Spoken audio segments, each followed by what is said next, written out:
Okay, so I was saying here about today's example, which is really, as I say, the context. We talked about the context last time and experience. Today I'll talk another also tradition, or what we call a literary tradition, which is related to context, which is, if you like, imitation. That means people write, or poets write poetry in response to other poetry, in response to other poets. And I think we have a great example in Arabic literature, Al-Farazdaq and Jarir and Al-Farazdaq. Have you heard of these two men? Yes. These two amazing Arab poets, they were always writing in response to each other, and, you know, like criticizing and parodying and really strongly attacking each other in a really amazing way, you know. And sometimes we say, in fact, sometimes we say in Arabic, we call it شعر الهجاء, يهجو, which really means to criticize, to strongly criticize or ridicule or mock or parody. No, parodying, really, parodying could be for fun, for comedy, for mockery, for, you know, it could be also for other main, you know, serious reasons. And we have this in English literature really a lot, especially even not only in poetry, but also in drama and in fiction. I think we have a great example. We have a great example in fiction. Let me give you this quickly today. Is a great example by Samuel Richardson. Samuel Richardson wrote a great novel called Pamela Andrews. Have you ever heard of this? No. Samuel Richardson was one of the great founders of the 17th century novel, one of the big names in the emergence and the birth of the English novel in the 17th century, 18th, 17th century. And Samuel Richardson wrote a novel called Pamela Andrews. Pamela Andrews. The name is Pamela. Her name is Pamela, and her family name Andrews. And that story is about a young lady who was a governess, who was a maid, like a maid. She was not a servant, but like a maid, or we call it in English governess, as we say in Arabic murabbiya, right? Murabbiya, who's like, you know, like really a director of, or a governor of a house, something like this, you know. And she's not, I'm saying she is not a servant. But the idea I'm saying here quickly is this story is about this governess called Pamela, and Pamela was treated or seduced by her master. Her terrible master wanted to abuse her or to play tricks with her, and he wanted to use her sexually, and she said no. And the carry on between them went on, and Pamela used to write letters to her family telling her what happened to her, what's going on, and on and on and on. The whole novel was written in letters by Pamela to her parents, and parents writing to her and telling her and what to do, etc., etc. So here the whole idea is Pamela Andrews, and the title Pamela Andrews, or Virtue Rewarded. Virtue Rewarded, because at the end of the day, her master, because he couldn't get anything from her, he said, okay, I'll marry you officially as my wife. So he married her. We said, oh, good. So she kept her virtue, and then the man accepted to marry her. Meaning the message here that men are wicked and women are virtuous. Full stop. So we have another man who was contemporary to Richardson. He was Henry Fielding. And Henry Fielding was again a great master of fiction. And he wrote the same exactly. He wrote another novel called Joseph Andrews. And he said, okay, you are saying that women are virtuous and men are wicked? No. I will give you another story, which is the man virtuous and the women or women are the wicked ones. And he gave us a great novel called Joseph Andrews. And Joseph is in the picture of Yusuf. And the story here, we go back to the story of Yusuf and really, Zulaykha Imra'atul Aziz, if you want to go back to history and to religion and to Christian culture or even to Islamic culture, or to the whole story of Joseph, pure, honorable, clean, amazing, lovely Joseph or Yusuf, right? And how, he was tempted by, this lady in the story called Mrs. Slipslop. And the name Slip-Slop. And we say slipping, to slip, meaning you make a mistake and slip. So that lady called Mrs. Slipslop. So she was always making him slip. But Joseph said, no way, lady, get lost. I will never. So here again, we have another absolutely lovely story, lovely, great novel. In parody here, Henry Fielding was parodying Richardson's novel. So he gave us Joseph Andrews, the honorable, virtuous man, against the terrible, ugly Mrs. Slipslop, who wants him to slip. Are you following, boys and girls? Yes, doctor. Yes, doctor. Yes, we are. So this is what we call imitation and parody. And this is exactly like Al-Farazdaq and Jarir. I can't remember here the poetry. I can't recall it in my head now about Al-Farazdaq and Jarir, but I know the story. Most of their poems were like that. So today here I will give you this example. One poet writing. They were like rivals, right? Yeah, of course. Yeah. I think when Al-Jarir died, Al-Farazdaq wrote a poem to him, like a ritha. Yeah, of course. They were friends. They're living together, but they were absolute strong rivals. And they did it. Sometimes they did it for fun. They did it for creation and for fun. Yeah. Today I'll give you an example of that. We have our friend Christopher Marlowe and his friend Sir Walter Raleigh. And I will show you here what they have done. Okay? Let me show you.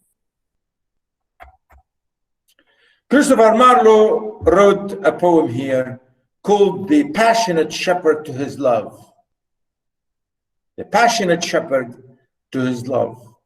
A poem, lovely poem, a man asking his lady to marry him. Okay? And this is, listen to, it's a lovely poem, really amazing poem. Come live with me and be my love, and we will all the pleasures prove, that valleys, groves, hills and fields, woods or steepy mountains yields. And sorry. And we will sit upon the rocks, seeing the shepherds feed their flocks by shallow rivers to whose falls melodious birds sing madrigals. And I will make thee beds of roses and 1,000 fragrant posies, a cap of flowers and a kirtle embroidered all with leaves of myrtle, a gown made of the finest wool, which from our pretty lambs we pull, fair lined slippers for the cold, with buckles of the purest gold, a belt of straw and ivy buds, with coral claps and amber studs. And if these pleasures may thee move, come live with me and be my love. The shepherd swains shall dance and sing for the delight each May morning. If these delights thy mind may move, then live with me and be my love. Oh, oh. It's a lovely poem. He's asking his lady to come and live with him and be his love and be his wife. And he's promising her a lot of stuff. I will do this for you. I will do this for you. I will do this for you. Okay? And really notice how much he said, come live with me and be my love, and we will all the pleasures prove. Meaning I will give you everything, and we will experience, we will have all the pleasures of the world. We will live in a complete lovely way. I will give you everything we want and you want. Of course, remember, this is a shepherd talking to his love. يعني راعي مسكين، يعني شو بده يعطي حبيبته؟ ها؟ ممكن يعطيها نعجة يا عامر؟ عامر. Yes, doctor, it worth a lot. He will give her sheep and milk. يعطيها نعجة ولا كم خروف ولا جمل؟ Yeah, it worth a lot in the market. Yeah, يعني it's good. As we say in Arabic, جود من الموجود. راعي, okay, a shepherd, he would give her, he said, I will give you all the pleasures. And you know, shepherds will be outside, always outside with their sheep and with their cows or donkeys or camels or goats or whatever. And he said, come, I will give you all the pleasures. The valleys, groves, hills, fields, woods, and steepy mountain yields. So I'll give you all what these things will give you. Everything, the woods, the valleys, the groves, the hills, the fields, blah, blah, blah, blah. What these things will give, I will give you.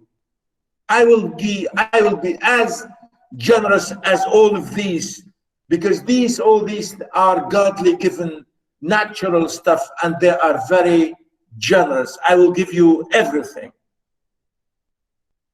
And we will sit upon the rocks, seeing the shepherds feed their flocks. You know, again, here is a very romantic, unbelievably romantic, pastoral. You know, we say here pastoral love. As we say in Arabic, we say al-hubb al-ra'wi, and which is very innocent and very clean and very nice and very really, you know, the pure innocence about it. He said, we will sit on the rocks, and we will watch all these flocks of sheep, how we feed our flocks, right? By shallow rivers to whose falls melodious birds sing madrigal. And we will sit next to these rivers and these you know, waterfalls falling, and we will listen to these birds singing, all those lovely birds. And I will make thee beds of roses. Wow. Well, he can't buy her gold. Gold now is very, maybe expensive. He said, I will make you bed of roses and 1,000 fragrant posies. So I'll give you thousands and thousands of bunches of flowers. Good. And he said, fragrant. A cap of flowers and a kirtle embroidered all with leaves of myrtle. So I'll make you a cap of flowers, and also a kirtle which is like a skirt, like a dress, but embroidered with myrtle. Again, with this green, absolutely lovely color, what we call in Syria al-as, or sometimes we call it al-rayhan, which is not like al-rayhan here, it's something else. It's really what we call in Syria as, al-as. It is myrtle, which is always green, always green. I don't think you have it here. So he's saying, yeah, I'll make all this, I'll give you all this. Notice he's giving her everything from nature. A gown made of the finest wool. So I'll make you an overcoat, a gown, a dress from the best wool, because you know he has a lot of sheep, so he'll make a gown out of that, which from our pretty lambs we pull. I'll make all this garment, all this gown from the wool from my sheep, from my, I will pull from my lambs, my tiny, small, clean lambs. Fair lined slippers for the cold. And I'll make you slippers, you know, these slippers, this tiny, the thing that you wear at home as your shoes, you know, the clean shoes that you wear at home. We call them slippers. So he said, I will make this, I will decorate this with even, notice here, with gold buckles, he said, with buckles of the purest gold. Wow. So he has gold. And he will put the gold to her shoes. Wow. And he goes on and on and on. A belt of straw of ivy buds. Again, notice he said he will make her, give her a belt, but a belt of what? Of straw and ivy buds, you know. Wow. With coral clasps and amber studs, you know, decorated with these studs, like, you know, like these pins and needles, like pins, putting and decorating any piece of cloth or something. And coral, like, you know, like what we call here al-murjan. And if these pleasures may thee move, come live with me and be my love. If you like all what I have said to you, then please come to me and I will marry you. The shepherd swains shall dance and sing. We will all dance. We will sing and dance for you, for thy delight each May morning. Every day in May we will dance for you, all of us, all the village people, my people will be happy and dancing for you when we are married. If these delights thy mind may move, then live with me and be my love. If you accept all this and you agree and to be my wife, come and live with me. Amir. نعم دكتور. Amir. نعم. What do you think? Is he? Do you say this to your girlfriend? Yes, every day, doctor. Huh? Oh, okay. You say this? Seriously? Wolf. Doctor. Very good, Amir. Good man. Yes. Yeah. Look at this. How exaggerating, how lovely, how innocent, how nice, how romantic, how really clean, and everything was, oh, wow. You know, so natural and so passionate. And now notice the title, The Passionate Shepherd. Means a man who is absolutely in love with his lady and he wants to make her accept and marry him.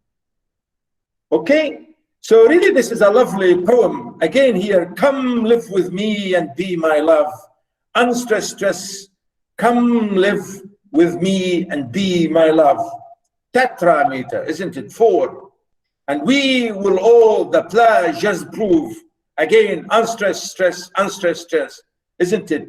And here the line again, you can see each two lines rhyme together. Love and prove, fields, yields, and we will sit upon the rocks, the valleys, groves, hills, and fields, and so on. So really, it's a lovely, nice iambic tetrameter. Iambic tetrameter. Come live with me and be my love, and you'll all the pleasures prove. It's a lovely poem. I like it. Our friend Christopher Marlowe. Now, he has his friend like Al-Farazdaq and Jarir. He heard this poem and he said to him, what are you saying here? You are a liar. And Sir Walter Raleigh wrote to him a letter responding. And here the lady is responding to the man. The nymph replied to the shepherd. The nymph. Al-Afra, maybe, I don't know, Asfurat al-Jannah, if you like, you know. The nymphs replied to the shepherd. Here we have an innocent, absolutely lovely, clean, innocent young lady saying to her shepherd, okay, if all the world and love were young, and truth in every shepherd's tongue, these pretty pleasures might me move to live with thee and be thy love.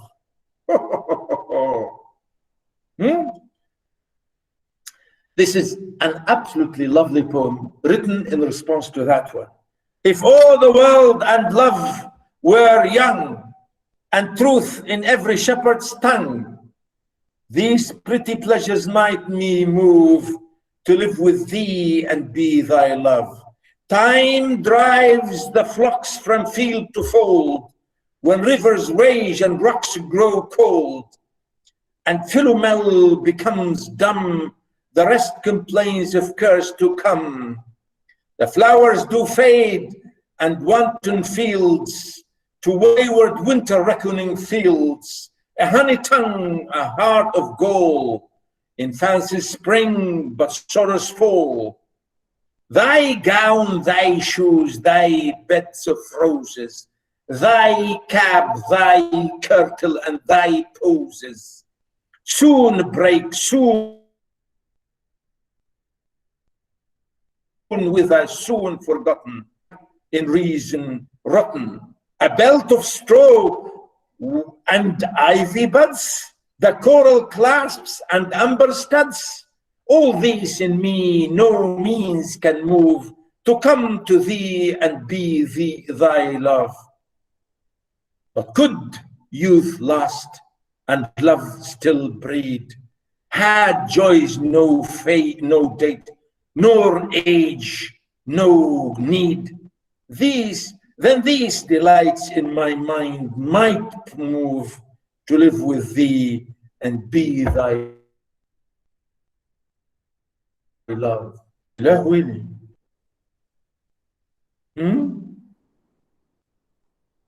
عامر. نعم دكتور. وش البهدلة هذه؟ وش البهدلة هذه؟ Is she refusing him? It's her Come loss. on. Come on. Why? Look at this. She's saying to him, I don't believe all this. You are a liar.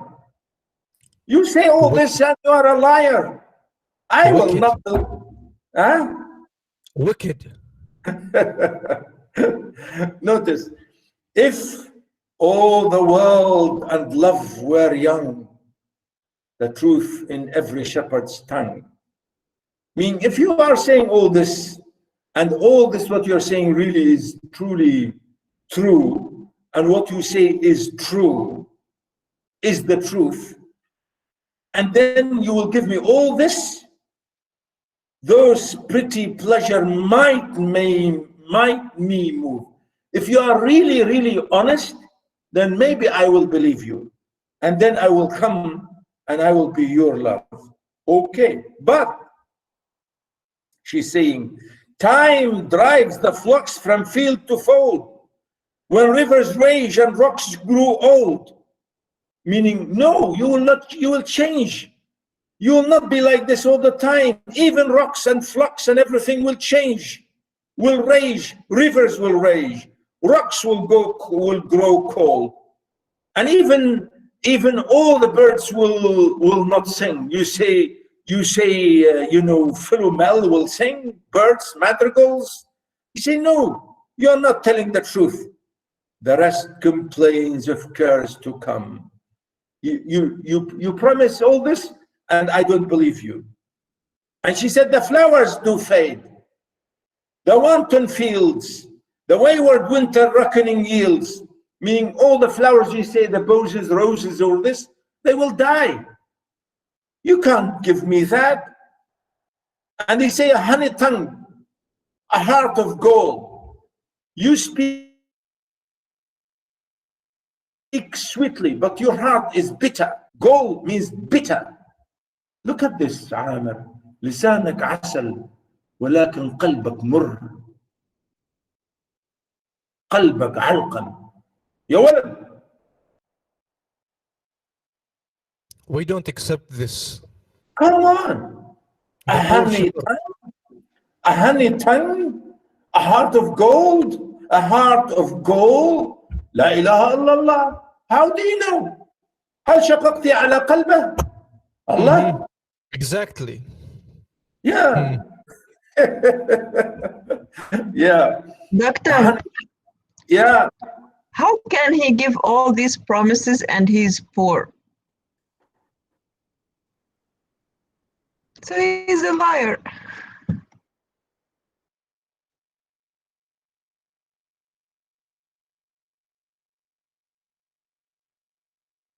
Basmala. But we men create things from rocks. الرجل are men, and we make things. Yeah, I'm saying this maybe because I'm a man, but maybe somebody else, I don't know. But no, the poem is not lying. He's not lying. He's exaggerating, maybe yes, but he's not lying. I don't think he's lying. When she's saying to him, a honey tongue, a heart of gold, is fancy spring, but sorrows fall. You're saying all this, maybe that's not true. And she said, thy gowns, thy shoes, thy butts of roses, thy cap, thy kirtle. And she's counting all this. She said, come on, I don't believe you. All this will break. She said, soon break, soon wither, soon forgotten. In folly right, in reason rotten. I'm saying good men, good honorable men, they will do their promises. They will perform and fulfill their promises. Doctor, Let's say reason rotten. Doctor, Yeah. take in consideration that he is poor, but he is ready to give everything for the sake of love. Yeah, because he's poor. Of course. But you never know. You never know. Now he's a young man, a shepherd. He is a young man. Maybe after 20 years, he will be a very rich man and he will give her everything. How do you know? How do you know? If he's a good man, I notice here, wise man, notice in reason rotten, in folly right, in reason rotten. As if to say, with people with no intention, good intention, they will have everything bad and rotten. Because and she goes, Doctor, because he is from the countryside, so he's from the what we call Badu, and they are known for keeping their words. So it is unlawful for them to lie. So I believe he's saying the truth. He's poor and he has everything. Yeah, of course, of course. You know, poems like this, you know, really they touch our hearts because, yeah, because people can be like this. And when when you're saying to her, she's saying to him, thy belt of straw and thy ivy buds, the coral claps and amber studs. Notice he's using the same words, the other poem. And this is the story here about the parody. And this in me no means can move to come to thee and be thy love. If you are saying all this and you don't mean it, I will never believe you and I will not come. But cold youth last and love still breed. But could youth last and love still breed, had joys no date nor age no need, then these delights in mind might move to live with thee and be thy love. If you continue to love me like this all the time, then I will come.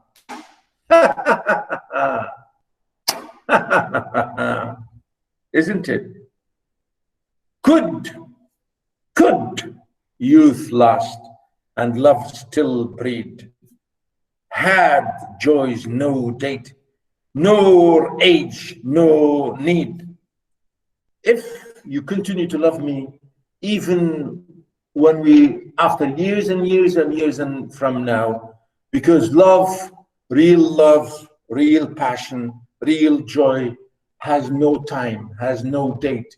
If you love someone, you love them forever. And then if I know for sure that this is the case, I will come and be your love. Thank you. That's good. That's the idea. So really, this is the amazing poem here in response to the other one. And that's what I mean here, really. It's a lovely example of what we call imitation. And I think that's enough about this topic about imitation. And I'm sure you will understand that. It's really a lovely example here about it. Today, I will give you really another poem, which is an amazing example about what we call the setting or the situation. The setting or situation, because poets write sometimes with reference to a certain situation or a certain setting, because the setting, as we know in a short story, or the context, the same thing, we said the context and the situation. Here we have a poem which is again to do really with what I said to you before about what was it? Well, it's the same thing like what I said about the imagery and figures of speech. I think I should have given this poem to you to explain also imagery and figures of speech. And it's a great poem by John Donne. John Donne, and it's a funny poem, really amazing poem. I will give it to you today, and you can really think about it. It's a lovely funny poem, if you like. And it's called The Flea. The Flea. Here, page 22.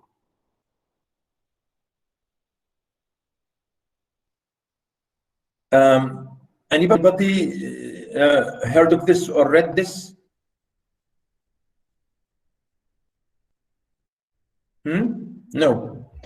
Well, The Flea really is written by John Donne. And John Donne, as you can see, he was a typical, absolutely amazing, typical 17th century poet. And John Donne, actually, his name, he was an amazing figure, and he was the father of what we call metaphysical poetry. Metaphysical poetry. And here we go back to maybe symbolism and to allegory in the same way. And metaphysical poetry, which is meta, beyond the physical. Metaphysical means which is beyond the reality. You go beyond the, believable or the touchable or the thing that you see. And we say, like when you say metaphysical, which is the hidden, the something which you don't really see, or you don't know, or which is ambiguous. And as you can see from the word, not physical, but meta means beyond physical. So these metaphysical poets really wrote poetry which is amazing and huge in imagination and strange images, really. And they wrote a lot of poetry, and a lot of them here I mentioned for you maybe a little bit about John Donne. But John Donne was the founder of this school, which is called the metaphysical poetry, or the cavalier poetry. Cavalier, or those really amazing, very, very sort of imaginative poetry. And here I will give you just one example of that. But John Donne was a churchman, actually himself. He was the dean of St. Paul's Cathedral in London. It was a huge, well, it is still now, the best, the largest, I should say, the biggest and largest cathedral in Britain. It's called St. Paul's Cathedral in London. And John Donne was the churchman, the head of that church, the head of that cathedral. So he was a religious man. And of course, a great poet. But the thing is, his poetry, some say, very irreligious, very irreligious, not religious in any way. You say, come on, there's some kind of contradiction here. Absolutely, ironical. How come you are a priest of an Anglican church, and yet, you are writing your poetry, you are writing is so funny and amazing, and to do with even sexual and absolutely irreligious, I'm saying.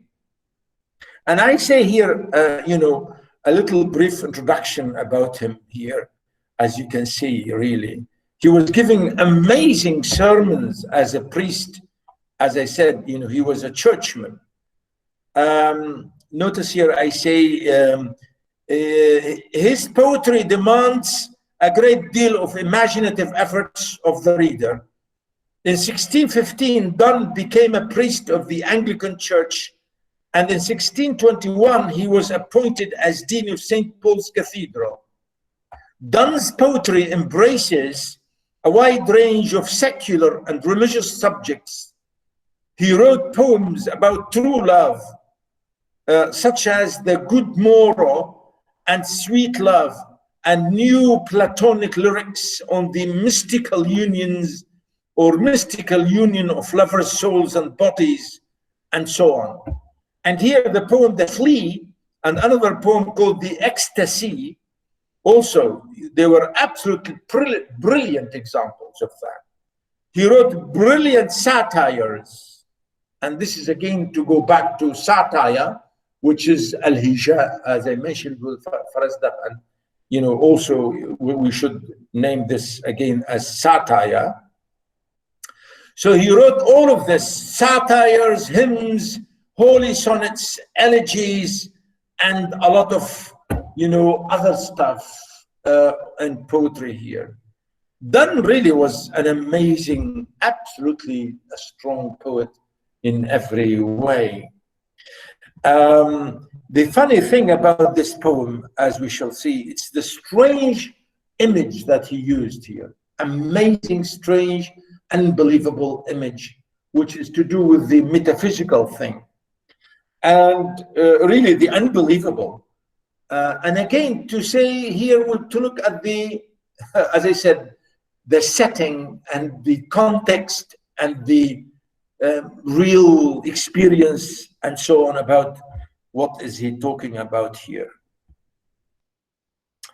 So Donne, really, we remember him today, as I say here, as the leading exponent of a style of verse known as metaphysical poetry, which flourished in the late 16th and early 17th centuries, as I just mentioned. It's a huge school of poetry, and I don't have time really to give you that now. I'm sure maybe later on, if you are interested in English literature, you can find more examples of people like that. Especially another name, another poet called Robert Herrick and Grachot and Vaughan. You know, all these great, really amazing names by practitioners of this school of poetry, metaphysical poetry. The story here, a small, well, I gave you a little introduction, well, a little explanation of this poem here at the end. You can read it later, but the story here is very funny, really. It's very strange and amazing. See, what's this? The flea? Flea? You know a flea? It's like a small, tiny insect, which, you know, lives on our bodies, and very tiny, small insect that bites in your body and sucks your blood. It's like it's not a mosquito. It's not a mosquito. It's something else. Is it called Baraghith, I think? Yes, al-Baraghith, al-Qaml. Al-Qaml. Yeah. Ugly. Doctor. Yeah. Yeah, doctor, come on, what's this? Yeah. The flea, al-Barghuth. Al-Qamla. Yeah. Look what he's saying. Mark but this flea, and mark in this, how little that which thou deniest me is. It sucked me first, and now sucks thee, and in this flea our two bloods mingled be. Thou knowest that this cannot be said, a sin nor shame nor loss of maidenhead, yet this enjoys before it woe, and pampered swells with one blood made of two, and this, alas, is more than we would do. Oh, stay, stay, 3 lives in one flea spare, where we almost ye more than mad are. This flea is you and I, and this our marriage bed and marriage temples is. Though parents grudge, and you we are met, and cloistered in those living walls of jet. Though use make you apt to kill me, let not to that self-murder added be, and sacred 3 sins in killing thee 3. A cruel, cruel and sudden hast thou since purpled thy nail in blood of innocence. Wherein could this flea guilty be, except in that drop which it sucked from thee? Yet thou triumphest and says thou that thou find'st not thyself nor me the weaker now. It's true, then how false fears be, just so much honor when thou yieldest to me will waste, as this flea does look life from thee, took life from thee. What are you talking, man? What's this? Yeah, he's telling his lady, a man here, a poet speaker, a man asking his lady to say, come on, why you are unhappy about, you know, refusing me? You know, of course, this is a very funny a very funny, really, image here. This man here, this speaker here, this crazy man is asking his lady to accept to have maybe sort of physical relationship with him, to accept to have, you know, physical relationship with him. And maybe she's saying no. And he's saying, come on. And he's comparing the whole story in the flea. He said, this flea took some blood from me, and then it moved to you, and you know, took some from my blood and put it in your body, or from your body to my body. So this flea has worked something that, you know, it joined us.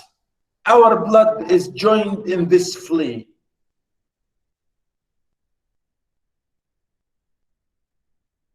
وش هذا يا عامر؟ وش هذا الولد مجنون؟ عامر. يا دكتور. Yeah, this is, come on, you say, come on, what's this? Come on, man. Yeah, really, it's a very funny, unbelievable story here. A man asking his lady to accept to have physical relationship with him. And he's giving her the example of the flea. He said, this flea took some blood from you and give it to me. And then our marriage, our blood is mingled together. And so it means we are, our blood together now in this flea, as if we were married in this flea. And if you want to kill this flea, you will kill our marriage. Are you crazy? Yeah.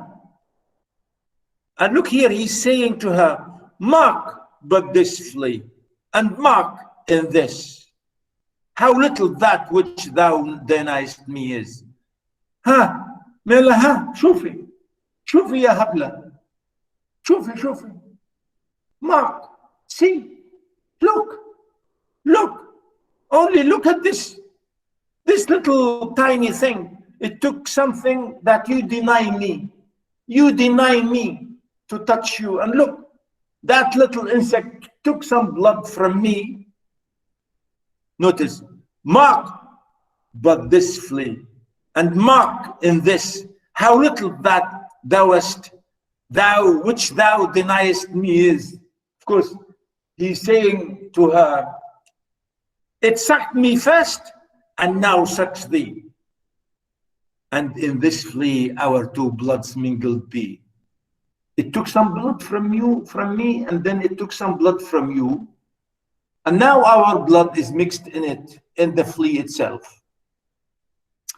So he's saying, come on, look at this. It's something easy, something really simple. That this flea took some blood from me and took some from you, and you deny me this.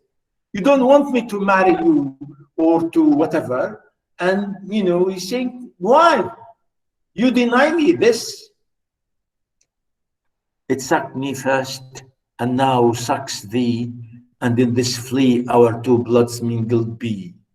Notice here the rhyme again, this and this, and you know, we have two lines, A, B, again all the time. This, no, sorry, A, B, C, D, etc. So here, as you can see, how many lines in each one? You have 1, 2, 3, 4, 5, 6, 7, 8, 9. So each stanza 9 lines. 9 lines. A, B, C, and then D. Whoa, do. This is the, be, said, med, and you can see the rhyme here. Again, really, it's a very amazing here stanza. And the rhyme, of course, also the meter and the same, really iambic and the same thing. And really, it's an amazing thing, really, if you like. He goes on about that. And a sin, nor shame, nor loss of maidenhead, yet this enjoys before it woe. He said, do you think that this flea has committed a sin or did something shameful? When it took some blood from me and took some blood from you, do you think this is shameful? Do you think this is sinful? Do you think, you have lost your maidenhead? You are no longer, a maid or clean or something? But in doing this flea now, the blood or our blood in this flea is enjoying itself. But yet we feel as if we are still in woe. Yet this enjoys before it woe, and pampered swells with one blood made of two. And this, alas, is more than we would do. So this little insect took from me and from you, and then it became really swollen. It was okay. It took a lot of blood. And now, he's giving really ugly, I don't know if it's ugly, but it's funny, amazing image. So this flea now, as if this flea is pregnant with our blood. What a terrible man. Oh, stay. 3 lives in one flea spare, where we almost ye more than married are. Why is he saying stay? Because she wants to kill the flea. Of course, we kill these little insects when we see them. So she wants to kill it. He said, oh, stop, don't kill this flea, because if you kill this flea, you kill our marriage. Hasbi Allah alayk ya walad. What is this? Stay. 3 lives in one flea spare. Now there are 3 lives in this flea. My life, your life, and the baby in the flea. Where we almost ye more than married are. We are married in the flea. Hasbi Allah. This flea is you and I. And this our marriage bed and marriage temple is crazy? Yeah, crazy. He said, this flea is us, is you and I, and this flea is our marriage bed, and this flea is our marriage church.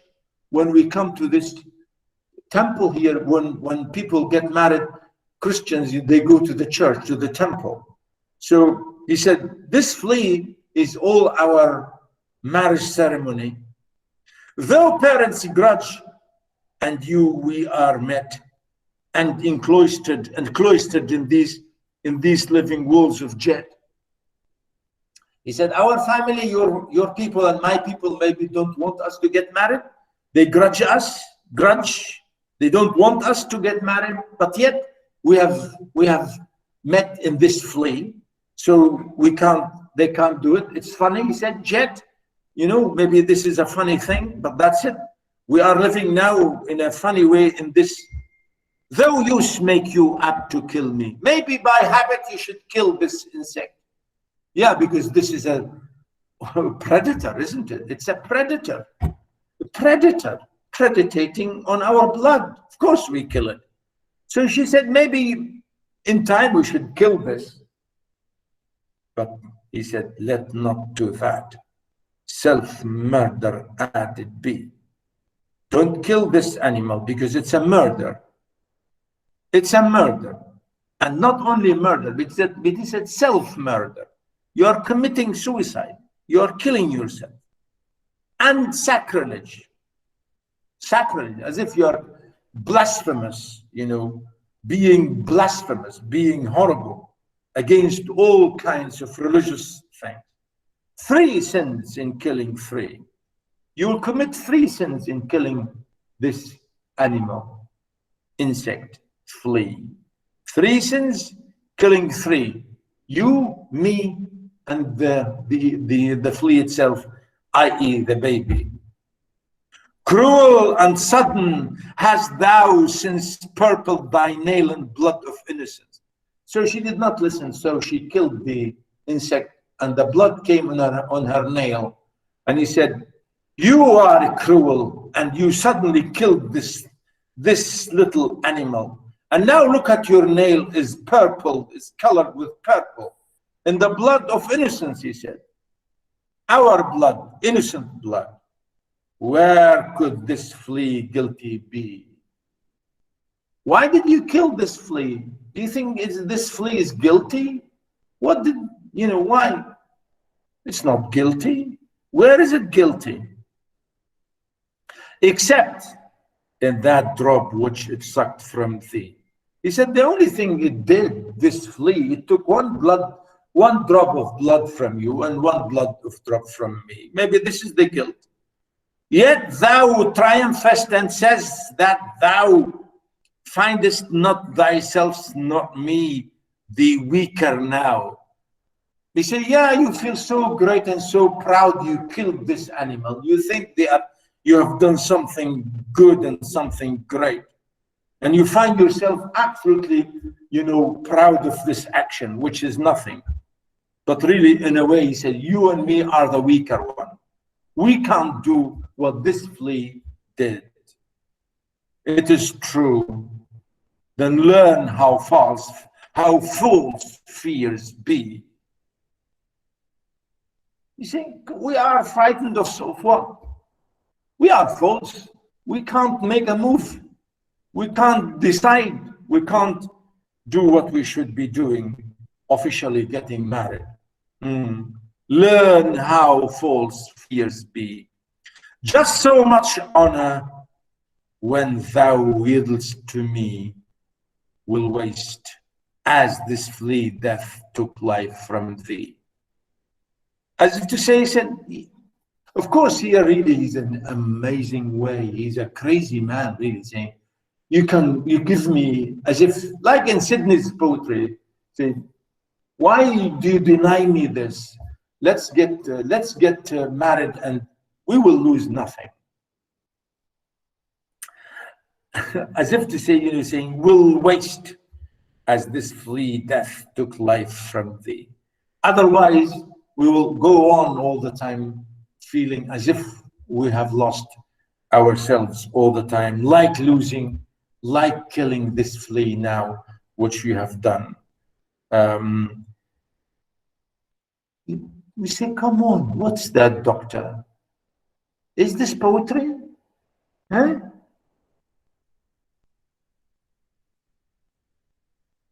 Yeah, really, this is an amazing, strange image, far-fetched, amazing thing to take this subject, which is, a woman, here the relationship between man and woman, she's rejecting, refusing, whatever.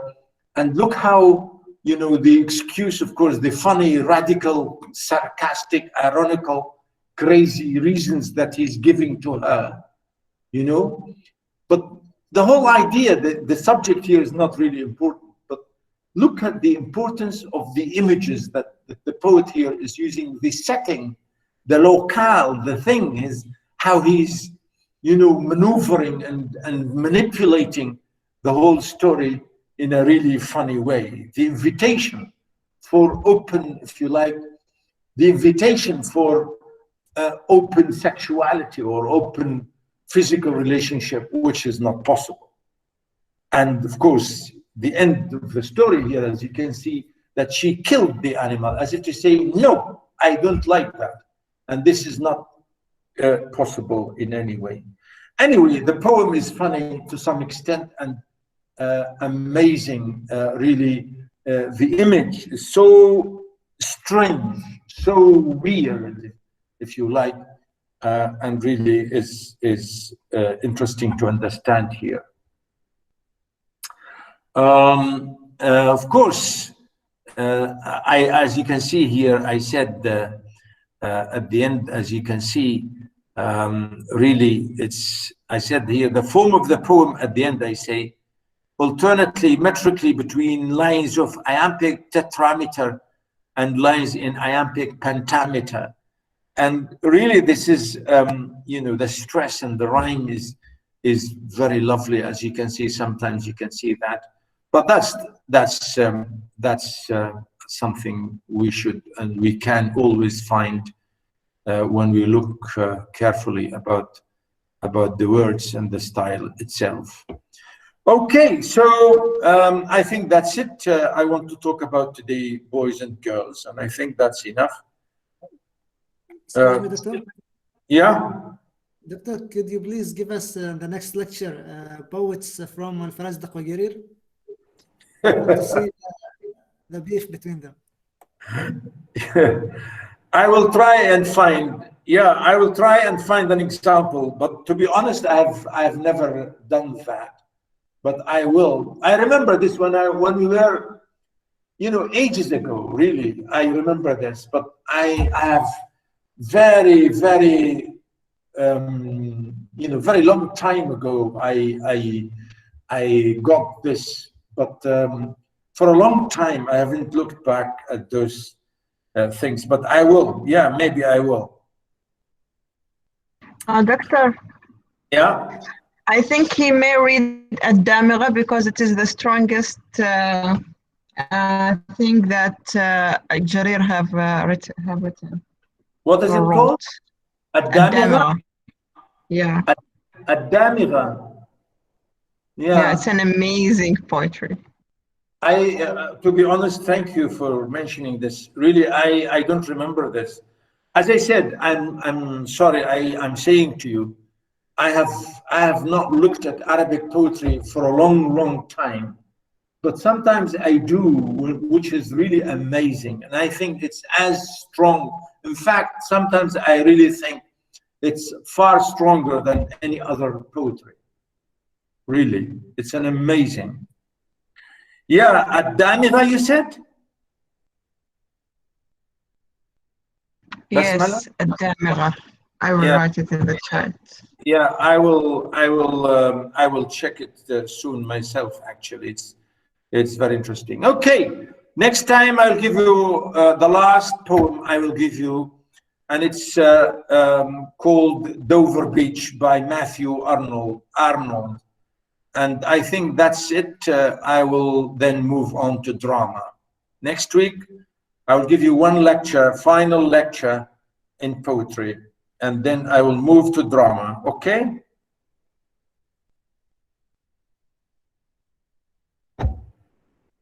All right, Doctor. Yeah, any question, I will stop recording, and then if you have any question,